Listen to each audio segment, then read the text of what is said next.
Welcome to ఆర్5 TV news. Telangana ముఖ్యమంత్రి రేవంత్ రెడ్డి రాష్ట్రంలో సినిమా టికెట్ ధరలు పెంచాలంటే నిర్మాతలు, థియేటర్ యజమానులు లాభాల్లో 20% భాగాన్ని సినీ కార్మికుల సంక్షేమ నిధికి ఇవ్వాలి. అదే సమయంలో సినీ కార్మికుల సంక్షేమ నిధికి ప్రభుత్వం 10 కోట్లు జమ చేయనున్నట్లు ప్రకటించారు. కృష్ణానగర్ లో సినీ కార్మికుల పిల్లల కోసం ప్రత్యేక పాఠశాల కూడా ఏర్పాటు చేస్తామని సీఎం తెలిపారు. ఈనాడు మీ శ్రమతో ఏర్పడే పెద్ద పెద్ద సినిమా నిర్మాతలు, హీరోలు వాళ్ళ సినిమాల టికెట్ల ధరలు పెంచడానికి నా దగ్గరకు వస్తుంటారు. నేను నిర్మాతలకు చెప్పిన, మరి పెంచిన దాంట్లో కొంతైనా కార్మికులకు వాటా ఉండాలి కదా అని.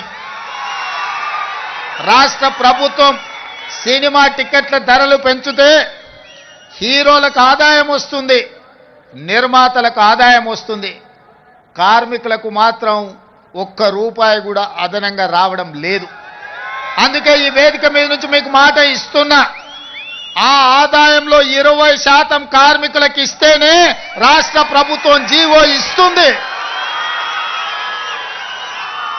మీ శ్రమతో సంపాదించే ప్రతి రూపాయిలో మీకు వాటా ఉండాలి, మీకు భాగస్వామ్యం ఉండాలి.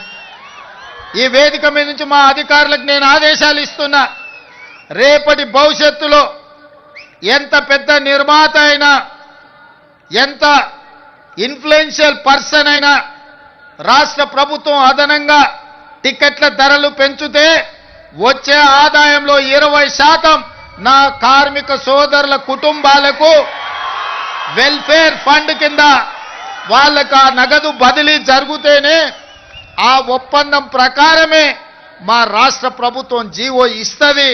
ఈ నిబంధనలు నేను సవరిస్తానని చెప్పి ఈ సందర్భంగా కార్మిక సోదరులకు నేను మాట ఇస్తున్నా.